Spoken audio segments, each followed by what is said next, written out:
Sabi niyo hanggang bukas tayo dito. Okay lang. Wala akong magawa. Actually, dapat Senator Bato, nag-apologize tayo kay President for starting our hearing in the morning. Doon siya nahihirapan actually siguro. In the same manner that I would like to express my apologies, especially to Senator Ontiveros, kasi sensitive sa mga ganitong, yung karakter ko ho, gano'n talaga. Baski saan mo ako ilagay, gano'n ka. Even in front of anybody. Gano'n talaga ako. Bastos ako. Walang hiya ako kasi galing ako sa baba. Salamat Class kayo, D Mr. ako. Chair. Hindi ako sensitive. Ayaw ko lang talaga ng bastos.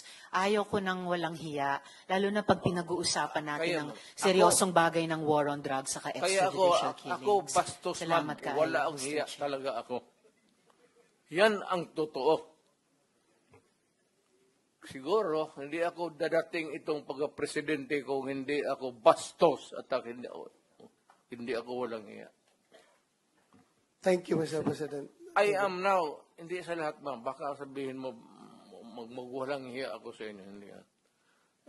May kunting edukasyon rin ako. Decency. Yung demeanor ko, yung pinapakita ko sa inyo, yung galit ko, yung rage ko, sa kriminal yan.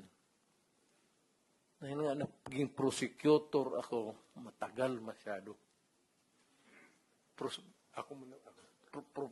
Professor ako ng Professor ng... Police Academy.